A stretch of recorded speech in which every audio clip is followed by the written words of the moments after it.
Hola a todos, bienvenidos a un nuevo episodio en el canal de YouTube de la sección revisión de artículos clínicos. El día de hoy vamos a hablar acerca de este artículo que se llama Neumonía adquirida en la comunidad, publicado en Annals of Internal Medicine en su sección In the Clinic, que son revisiones clínicas profundas, actualizadas, realizadas por un grupo de expertos que en general tiende a tener las últimas revisiones y los últimos datos de interés acerca de estos temas. Bien. Antes de que empecemos precisamente con este artículo, te invito a que si no te has suscrito, te suscribas para que podamos continuar haciendo estas actividades.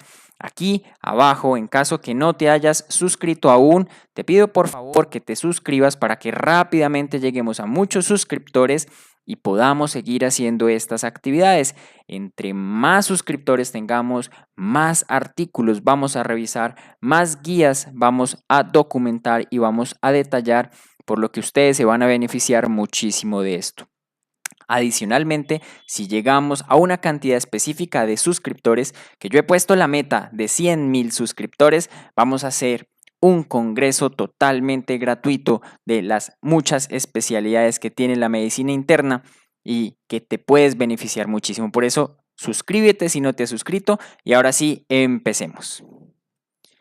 En cuanto a la epidemiología, con el que empieza este artículo, nos da un dato muy importante en esta enfermedad, que es que esta enfermedad tiene un amplio espectro.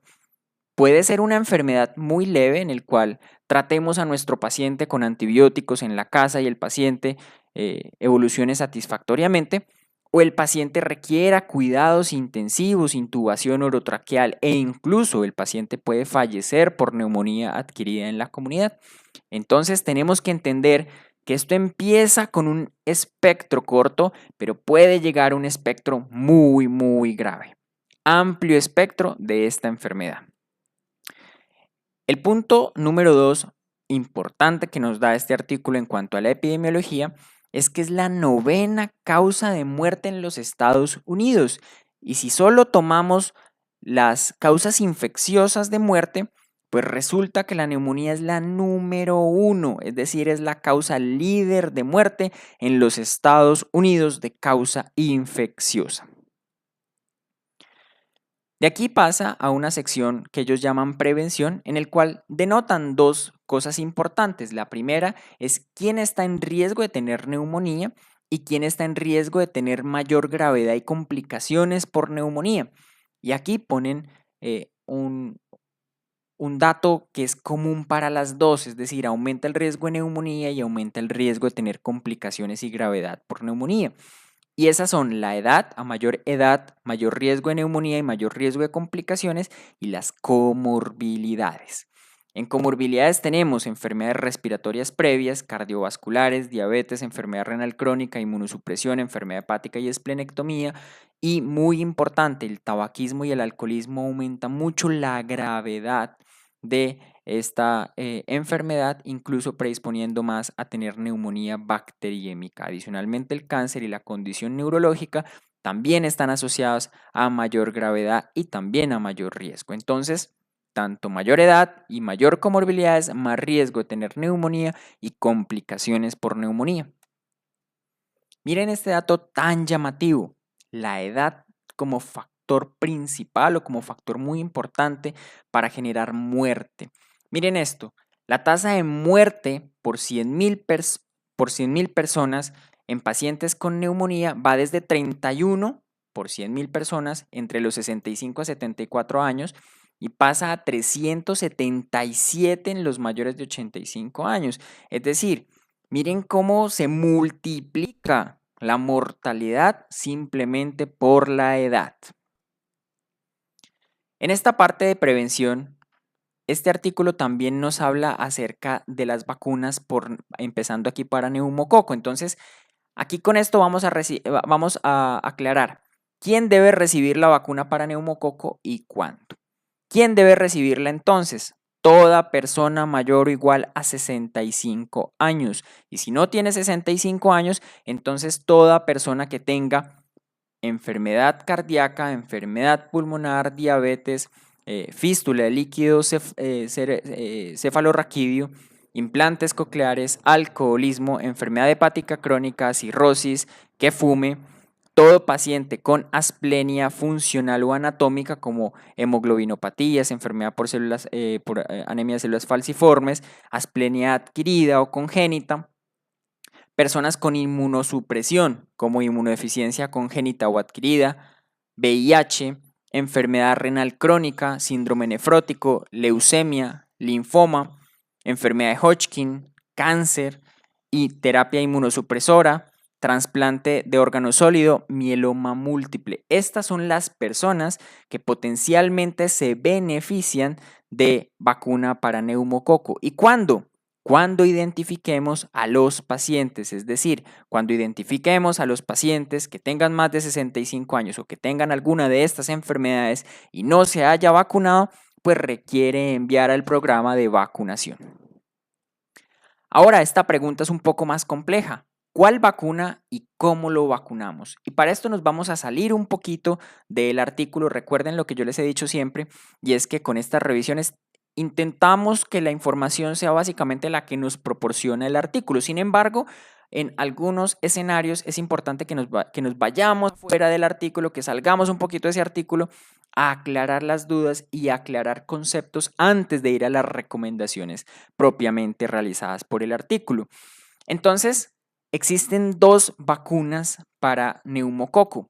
La PPSB, que es la vacuna de polisacáridos, en la cual son polisacáridos capsulares parcialmente purificados. En este caso la que tenemos es la PPS 23, que es la conocida como Neumovax, son polisacáridos 23 serotipos de neumococo.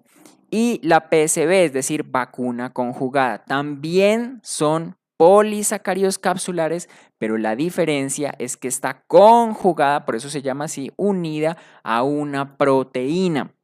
Básicamente porque los niños típicamente tienen baja respuesta a la vacuna de polisacáridos y requieren tener esa unión a la proteína para aumentar su respuesta. Entonces, la PCB es simplemente polisacáridos unidos a una proteína.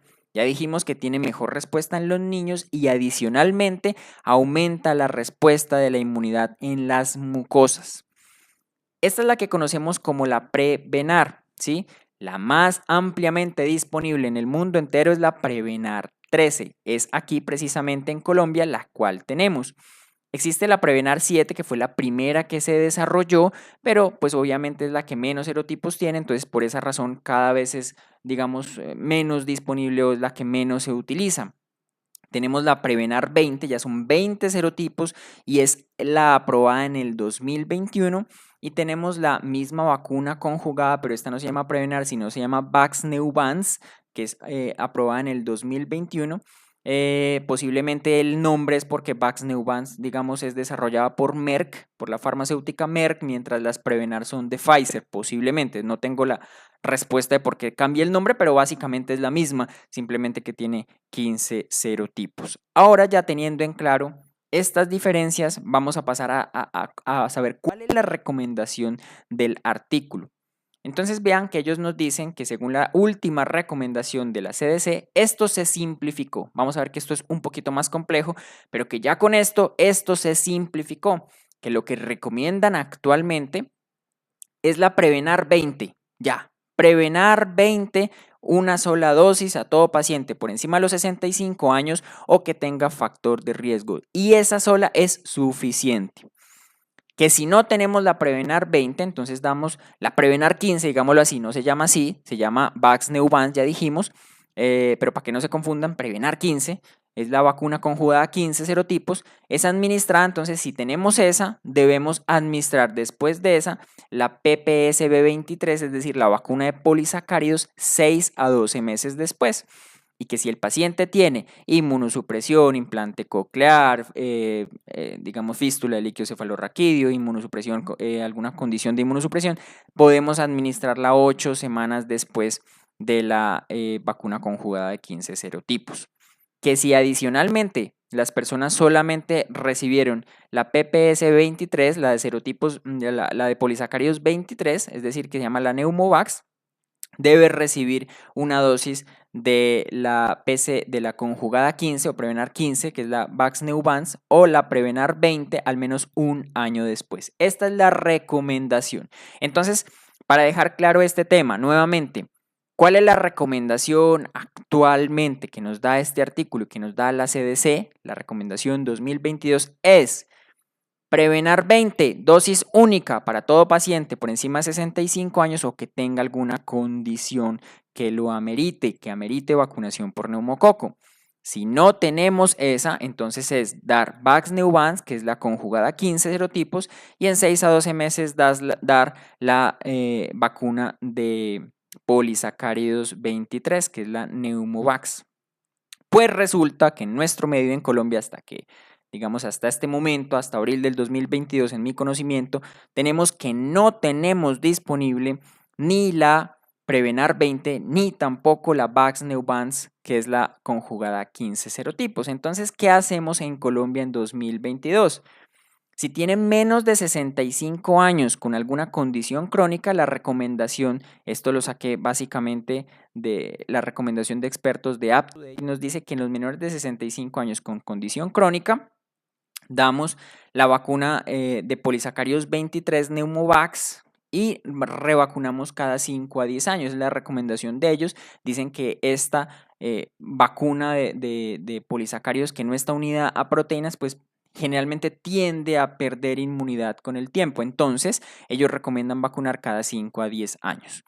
En personas menores de 65 años con inmunosupresión, recomiendan la Prevenar 13, que es la que tenemos, y en 8 semanas la Pneumovax o digamos que es la conocemos como polisacáridos 23.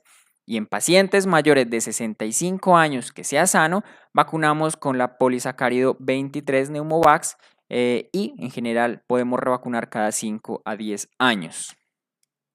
Y la influenza, la recomendación actual es que todo paciente mayor de 6 meses debe ser vacunado contra la influenza y nos dice que definitivamente los que más complicaciones tienen, pues definitivamente pueden ser los pacientes con un sistema inmune debilitado, pacientes inmunosuprimidos, pacientes ancianos y pacientes con algunas condiciones crónicas. Pero dice que incluso en pacientes jóvenes y sanos pueden ser hospitalizados y tener complicaciones por influenza y adicionalmente pueden ser portadores y generan contagios a otras personas. Entonces la recomendación, todo paciente mayor a 6 meses debe aplicarse la influenza cada año. Aquí, como un mensaje para finalizar esta parte, es que los médicos deben, todo paciente que que esté fumando, intentar animarlo a que deje y remitirlo a un programa de cese del tabaquismo, incluso ofrecerle tratamiento farmacológico si es necesario. Y pacientes debemos ofrecerle siempre la vacuna contra el neumococo a quienes esté indicado y la influenza para todo el mundo y obviamente la vacunación contra el COVID-19 pues en la actualidad. En cuanto al diagnóstico, entonces vemos que este debe ser sospechado cuando el paciente tenga tos, esputo purulento, dolor torácico pleurítico, disnea, fiebre y escalofríos.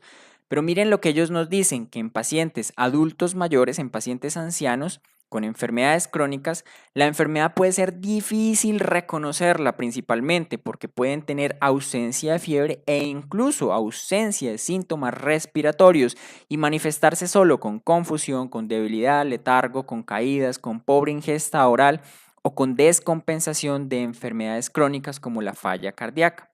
Entonces, es muy importante estar alerta a los síntomas y a los signos, pero esto no me hace un diagnóstico de neumonía. Entonces vean acá que el artículo nos dice, ¿será que un paciente solo por los signos y los síntomas yo le puedo diagnosticar neumonía?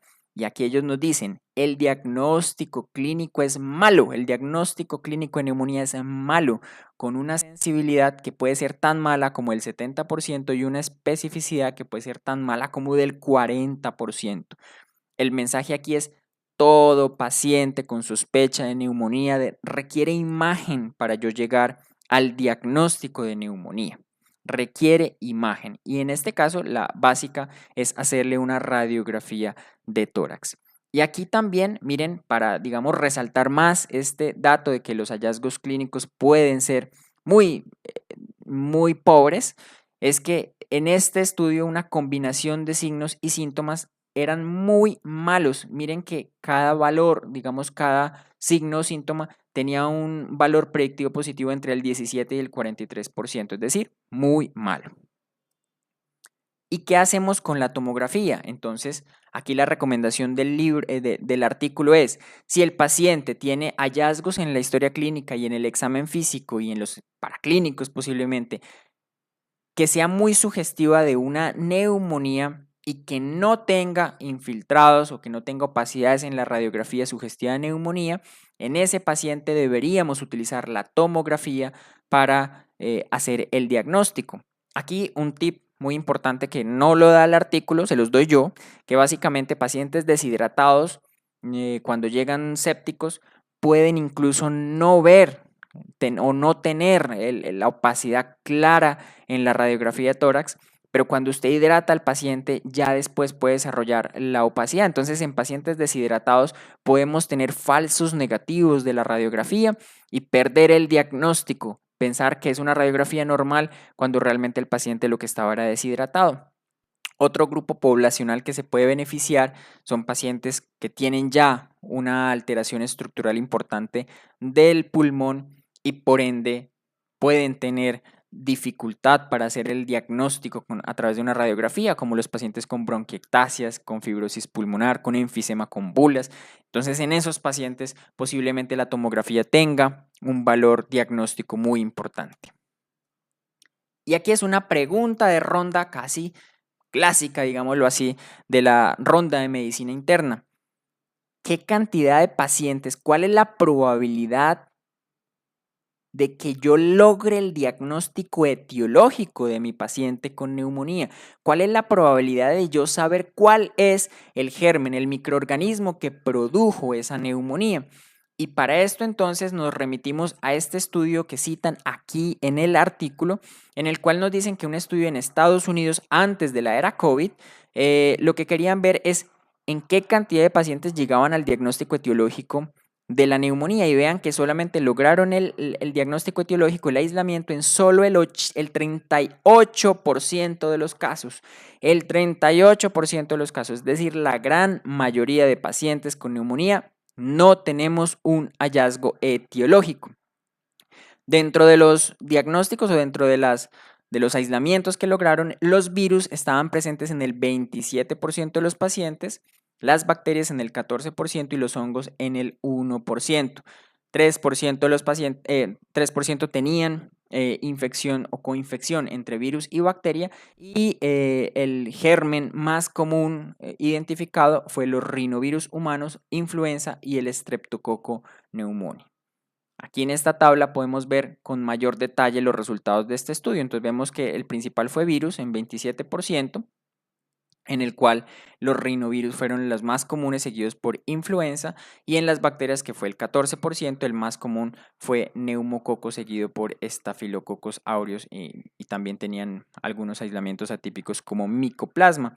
Vemos aquí que los hongos fue muy poco común y Mycobacterium tuberculosis también fue muy poco común, pero hay que tener en cuenta también, obviamente, que estamos en el contexto de Estados Unidos, donde posiblemente no se compara la epidemiología de gérmenes como tuberculosis, como hongos, con nuestro medio tropical.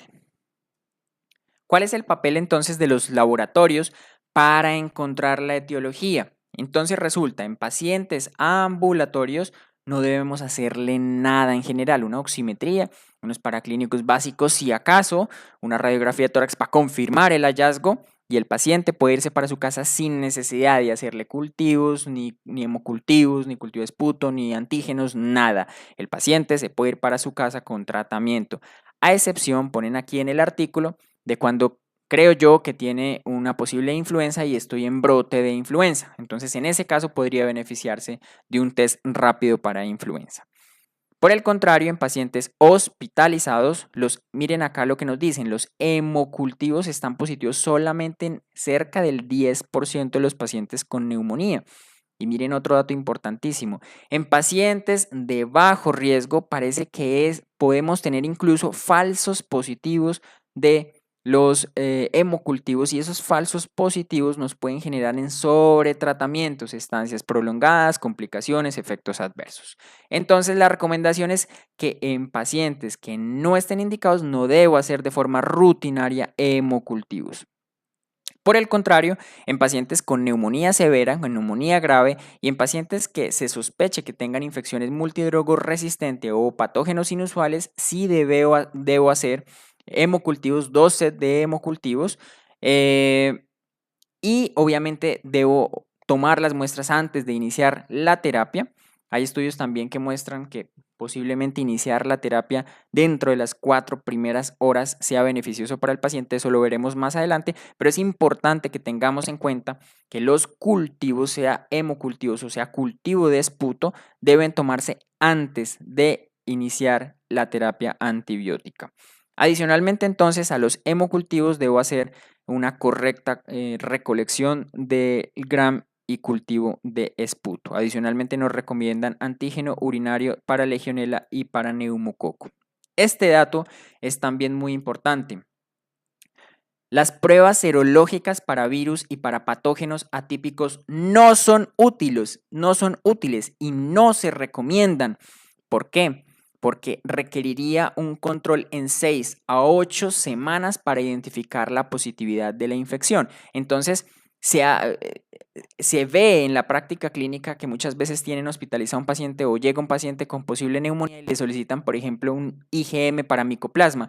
Eso está mal, eso no se recomienda porque no son útiles, porque no nos van a ayudar a definir si tiene micoplasma o no tiene micoplasma. Entonces, pruebas serológicas para virus o patógenos atípicos no se recomiendan.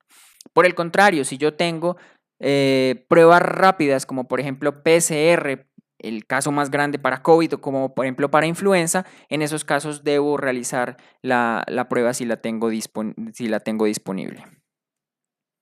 Este es otro de los datos importantes o de las fuertes, de las discusiones grandes que se han hecho en este tema de neumonía, y es si hacerle o no procalcitonina, si sirve para algo o no la procalcitonina. Entonces miren lo que nos dice el artículo. La medición de procalcitonina en general en los estudios prospectivos, la sensibilidad es muy baja para yo definir si mi paciente se beneficia o no se beneficia de antibióticos. Por tal razón, para este objetivo, la procalcitonina no se recomienda. Sin embargo, aquí tenemos otra parte, sin embargo, en pacientes hospitalizados que inicialmente tenían niveles de procalcitonina, una medición seriada de procalcitonina podría ayudar a determinar cuándo parar la terapia antibiótica. Y ellos nos dan esta recomendación basada en este estudio de 302 pacientes con neumonía que compararon un manejo guiado por algoritmo basado en mediciones seriadas de procalcitonina a las 6 horas, 24 horas, 4 días, 6 días y 8 días versus, el manejo usual. Y ellos encontraron que en los que se manejaba basado en el algoritmo que asociaba pues a las mediciones seriadas de procalcitonina, disminuía la estancia de 12 a 5 días con unos desenlaces clínicos similares. Entonces, la conclusión es que si tenemos disponibilidad y si costo-beneficio creemos conveniente realizar la procalcitonina para guiar el tratamiento, es decir, para guiar cuándo parar el antibiótico, podría utilizarse, mas no debe utilizarse para saber si debo o no iniciar antibióticos. Entonces, para cerrar esta parte, estas son como las recomendaciones o las enseñanzas, el cuadro de enseñanzas que nos deja el artículo para esta parte. La historia es muy importante para definir los factores de riesgo para patógenos específicos. Más adelante vamos a ahondar un poco más en esto. Los hallazgos físicos también son importantes para clasificar la gravedad, lo vamos a ver ahorita en las escalas, y los hallazgos clínicos son menos dramáticos en los pacientes adultos mayores, en los ancianos, también es muy importante que lo tengamos en cuenta. Recuerden que los pacientes ancianos se pueden presentar simplemente con debilidad, con caídas, con delirium o con descompensación de una enfermedad crónica. Los médicos debemos confirmar siempre el diagnóstico con una imagen, sea la radiografía o sea la tomografía en casos en los cuales la sospecha es alta y la radiografía es negativa. Y los hallazgos del laboratorio también pueden identificar o lograr ayudar a identificar complicaciones y nos pueden también guiar la terapia según digamos, el aislamiento que le logremos hacer al paciente. Si el paciente no responde, pues debería tener una consulta especializada. Bien, este es otro de los tópicos grandes en neumonía y de los francamente discutidos cuando se lee un artículo, una discusión acerca de neumonía, y es ¿dónde debo manejar mi paciente? ¿Lo debo mandar para la casa y manejarlo ambulatoriamente? ¿Lo debo hospitalizar o debo ir a cuidados intensivos? Y para esto entonces tenemos dos escalas. La PSI, que es esta que vemos acá. La PSI está básicamente o está basada en 4 datos, en 4 hallazgos importantes: los factores demográficos, las comorbilidades, los hallazgos al examen físico y los hallazgos en el laboratorio y en la radiografía. Esto me da un puntaje y según eso lo clasifico en 5 grupos. Si si sale, digamos, por el puntaje, está en el grupo 1 o en el grupo 2, este paciente lo puedo manejar ambulatoriamente. Si está en el grupo 3, lo puedo observar y ver para dónde va el paciente. Si tiene una buena evolución, lo puedo mandar para la casa. Si tiene un deterioro, debo hospitalizarlo. Y el clase 4 y el clase 5, evidentemente, debo manejarlo intrahospitalariamente. Y el CUP65, pues evidentemente es más sencillo que el PSI, nos tiene en cuenta 5 datos: la confusión, el boom mayor a 19 miligramos decilitro, la frecuencia respiratoria por encima de 30, la presión sistólica por debajo de 90 o la diastólica por debajo de 60, o la edad y pues la edad mayor a 65 años. Esto me da una sumatoria. Si esto me da entre 0 y 1 punto, se puede manejar ambulatoriamente, y si me da 2 puntos o más, debo hospitalizar al paciente. Aquí es importante tener en cuenta algo: tanto el PSI como el CURB65 no fueron desarrollados para predecir la necesidad de cuidados, la necesidad de cuidados intensivos, entonces no deben utilizarse para eso, porque ustedes van a encontrar que por ejemplo, dicen, nada, si es clase 5, clase 4, entonces requiere cuidados intensivos. Si es un CURB65 mayor o igual a 3, requiere cuidados intensivos. No, listo, estas dos escalas se usan para saber si mi paciente lo manejo en casa o lo manejo intrahospitalariamente, pero no se usan para cuidados intensivos. Entonces, ¿qué utilizo para saber si mi paciente necesita cuidados intensivos? Primero, la lógica. Y en esto se basan los criterios de la BTS, la British Thoracic Society.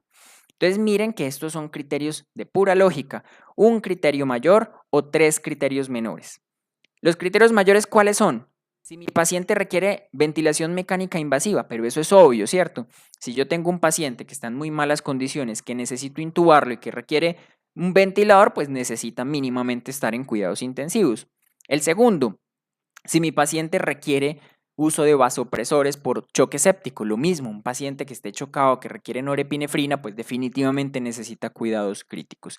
Y los criterios menores posiblemente son los que más nos ayudan a discriminar qué pacientes se benefician al menos de estar en cuidados especiales, que son pacientes con frecuencia respiratoria por encima de 30, PAFI menor de 250, neumonía multilobar en la radiografía, disminución del nivel de conciencia o desorientación, boom por encima de 20, blancos menor de 4.000, plaquetas menor de 100.000, temperatura menor de 36, es decir, que tenga hipotermia o hipotensión que requiera líquidos agresivamente. Si tiene 3 de estos, también requeriría cuidados críticos.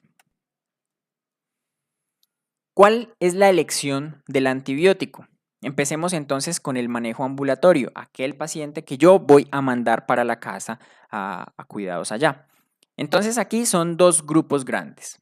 El paciente sin enfermedad cardiopulmonar o factores de riesgo de resistencia, más adelante vamos a ver qué es eso. Al paciente sin enfermedad o factores de resistencia yo le voy a dar amoxicilina altas dosis, la dosis es 1 gramo cada 8 horas, o doxiciclina 100 miligramos cada 12 horas, o macrólido. Aquí, digamos, es importante tener en cuenta que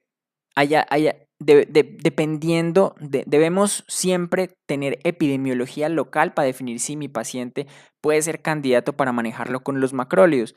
Recomiendan un 30%, 25% de resistencia. Si está por debajo de eso, puede utilizarlo, pero si está por encima de eso, debería evitarlo. Entonces, preferir los otros antibióticos, como amoxicilina a altas dosis o doxiciclina. Si el paciente tiene enfermedad cardiopulmonar o factores de riesgo de resistencia, entonces utilizar fluoroquinolona respiratoria o combinación de betalactámicos, amoxiclavulanato, viene en esta presentación 875-125 cada 12 horas, cefuroxima o cepodoxima más macrólido doxiciclina. Y recordar aquí, muy importante, si utilizó antibióticos en los últimos 90 días, evitar esa familia de antibióticos a la cual estuvo expuesto, porque puede generar puede estar expuesto a gérmenes resistentes. ¿Qué son los factores de riesgo de resistencia? Y eso es otro tópico muy importante que se ha hablado no solamente en neumonía, sino en general en cualquier infección. Y entonces, ¿qué nos dice el artículo de Annals of Internal Medicine? Nos dice que muchos factores de riesgo han sido identificados para estas infecciones, pero que en general tienden a ser asociaciones débiles y no deben ser tenidas en cuenta en particular como para cambiar antibiótico-terapia.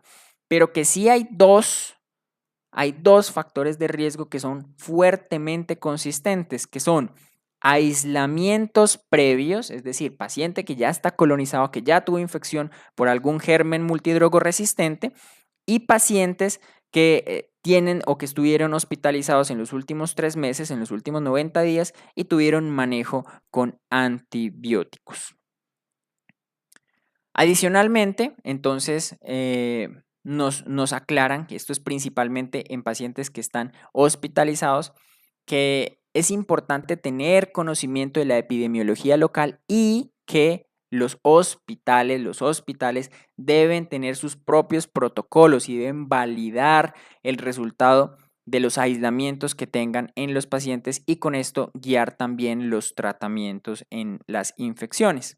Aquí muy importante, calculadoras o puntajes se han desarrollado muchos para ver, digamos, si cumple o no para factores de riesgo de resistencia, pero ninguno de ellos ha sido suficientemente validado para usar en la práctica clínica. ¿Por cuánto tiempo debo hacerle manejo a estos pacientes? Sigamos aquí con el paciente que se va para la casa, que se va con manejo ambulatorio.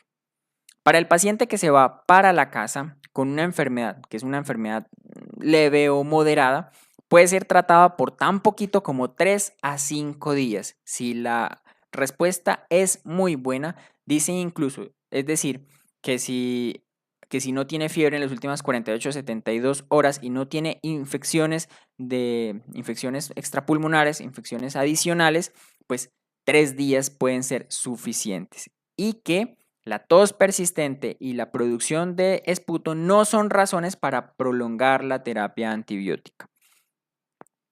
Esto es muy importante. Hasta el 10% de los pacientes que son inicialmente manejados en casas no responden al manejo y requieren hospitalizarse. Entonces es importante que tengamos en cuenta que estos pacientes se van para la casa al manejo, pero que debemos hacer un seguimiento apropiado, es decir, sea que tengan una cita en 24 a 48 horas o que tengan al menos una cita virtual, deben ser observados, deben ser vigilados y con eso debemos confirmar también la respuesta al manejo. Es decir, no es simplemente mandar para la casa, abandonar al paciente y que y que ya vean a ver si funcionó o no. La idea es que le hagamos un seguimiento estrecho al paciente y que primero darle unos buenos signos de alarma. ¿Sí? Si el paciente sigue febril a pesar de 24 o 48 horas, que vuelva. Si el paciente tiene algún síntoma adicional, debe estar en contacto con el médico, pero adicionalmente debemos hacer también una vigilancia activa de estos pacientes.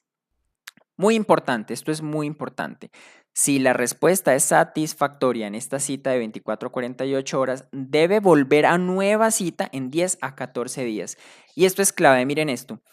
En esta cita de 10 a 14 días, si a ese momento el paciente no está vacunado, debemos aplicar la vacuna contra el neumococo y contra la influenza en esa cita de revisión para evitar perder el seguimiento del paciente.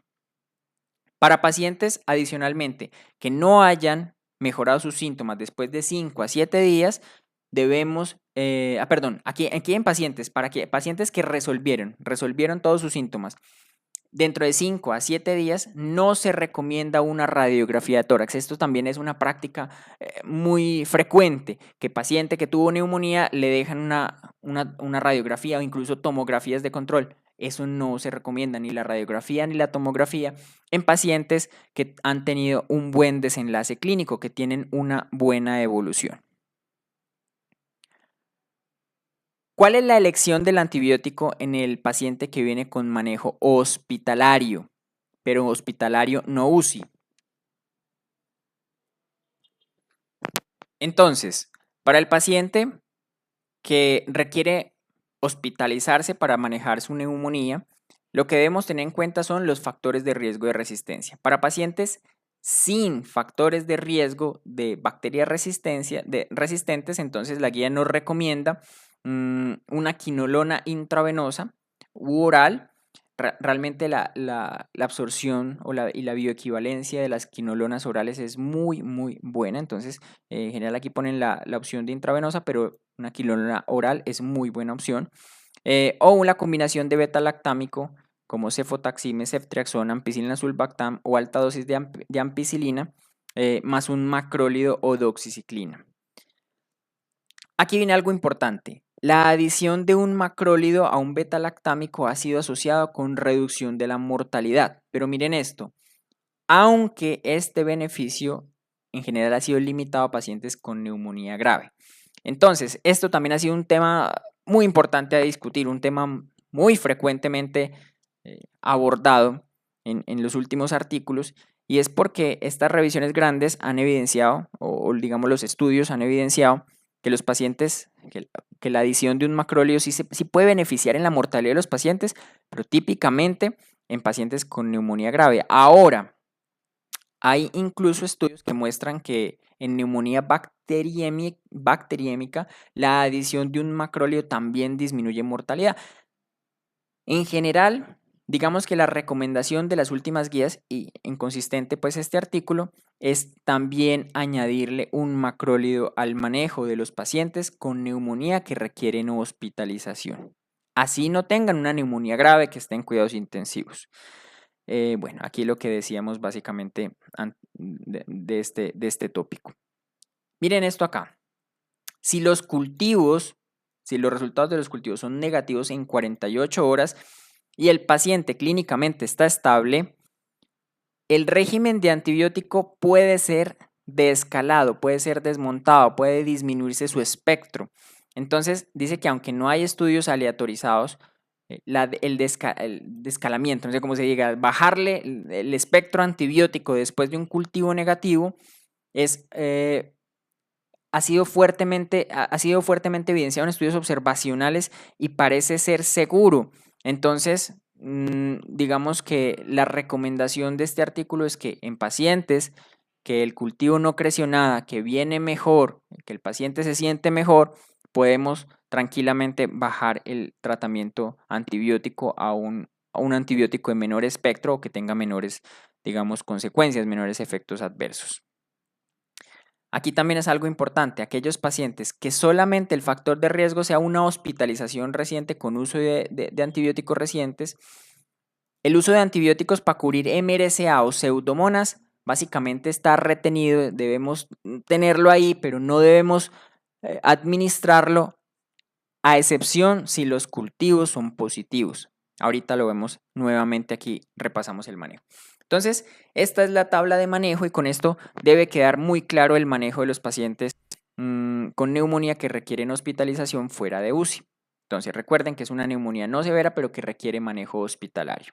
Debemos darle un beta-lactámico más el macrólido, ya dijimos pues digamos la controversia que hay al respecto, pero en general esta es la recomendación, un beta-lactámico más un macrólido o una fluoroquinolona respiratoria. Si el paciente tuvo un aislamiento previo para MRSA, debemos agregar MRSA, generalmente aquí lo vemos, aquí está, en general damos vancomicina 15 miligramos por kilo cada 12 horas y lo ajustamos según los niveles. Y si el cultivo es negativo, podemos suspender ese cubrimiento para MRSA. Si tuvo un aislamiento previo para Pseudomonas aeruginosa, debemos agregar el cubrimiento para Pseudomonas. Aquí está el cubrimiento, generalmente PIP-TAZ, 4.5 gramos cada 6 horas, o cefepime, o ceftazidima, o imipenem, o meropenem. Si el paciente tuvo una hospitalización reciente y uso de antibióticos con factores de riesgo para MRSA, debemos hacer los cultivos, pero no necesariamente debemos cubrirlo para MRSA. Solamente si el cultivo es positivo debemos agregar el tratamiento. Lo mismo para hospitalización reciente, uso de antibióticos con factores de riesgo para Pseudomonas.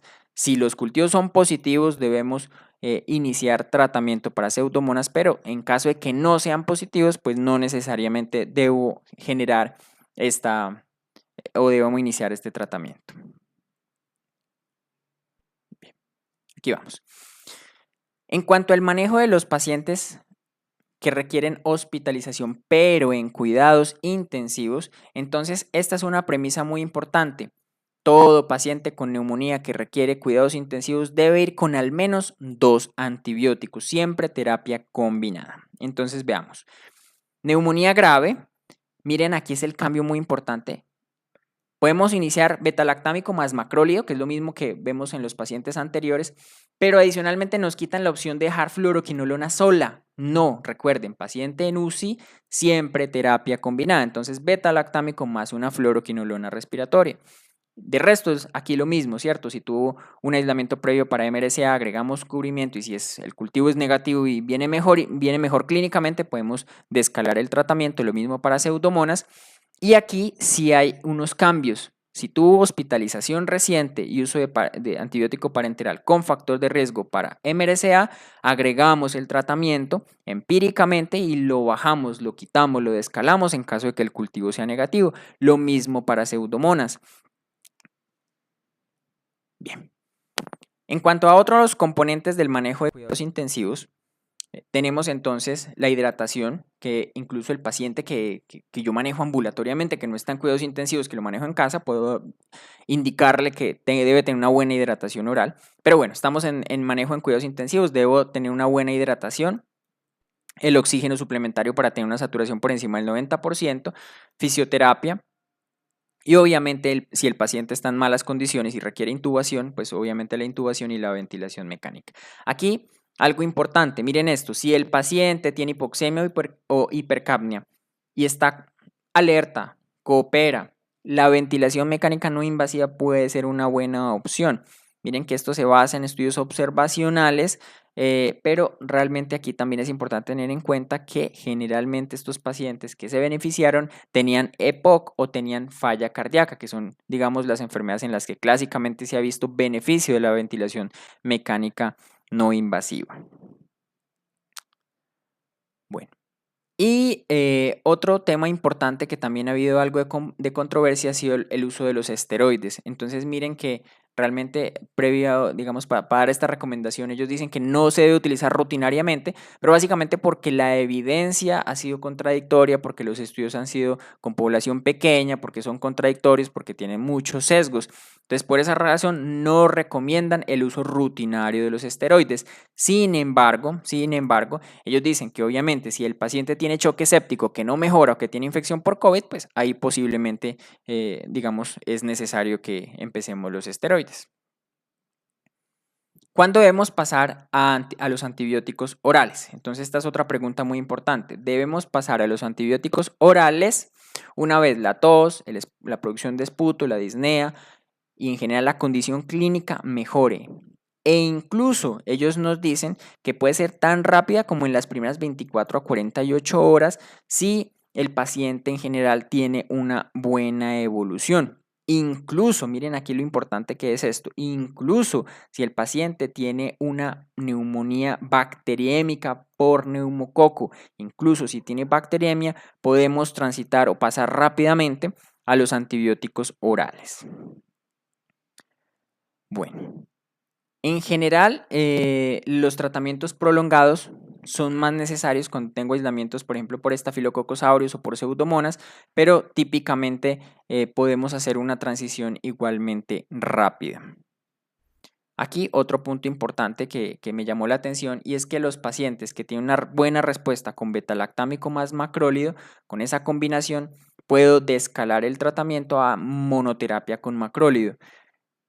Recuerden, pues dice que a menos que obviamente el cultivo justifique la terapia combinada, pero es importante que tengamos en cuenta que esta recomendación sí es muy variable y dependerá mucho de la epidemiología local, porque recuerden que hay sitios donde la resistencia a los macrólidos supera un 30% y posiblemente no sea seguro continuar con monoterapia con macrólido.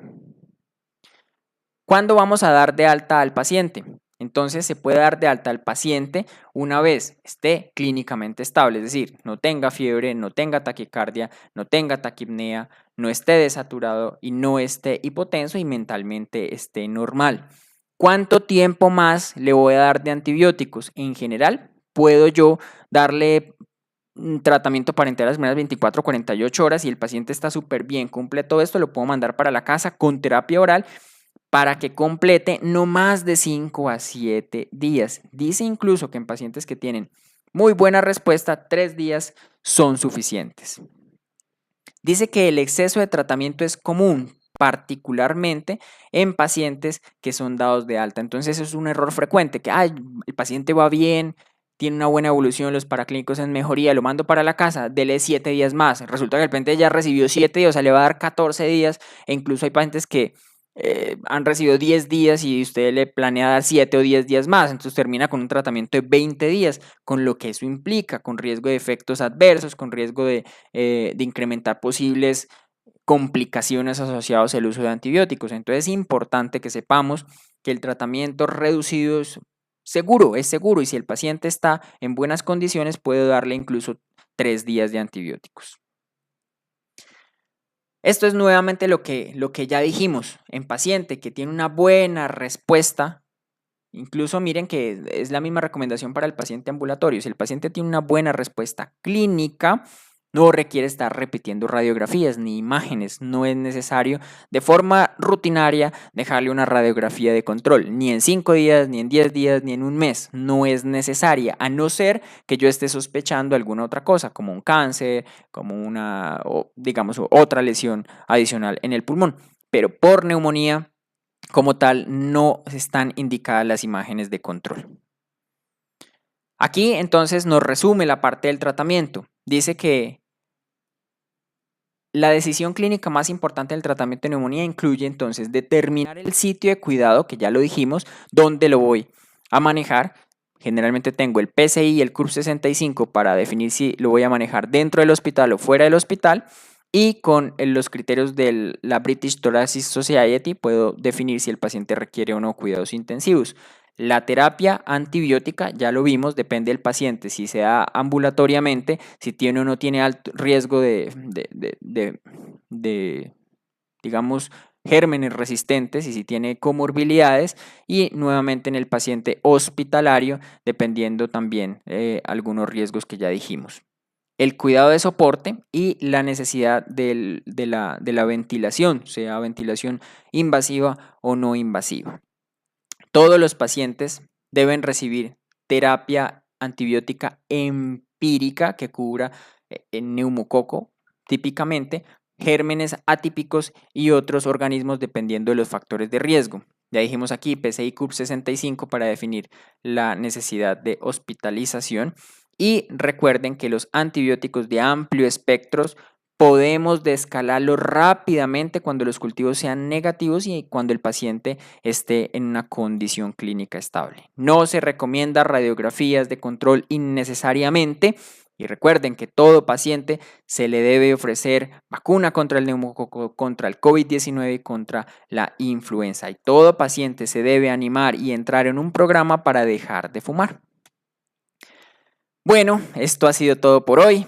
Nos despedimos con esta nueva sesión de revisión de artículos. Recuerden que si no se han suscrito al canal, suscríbanse porque van a venir muchísimas otras revisiones y guías clínicas, profesores invitados, entre otras muchas sorpresas. Muchísimas gracias por la atención. Déjame tus comentarios y tus preguntas que a lo largo de estas semanas estaré respondiéndolas. Muchas gracias y feliz día.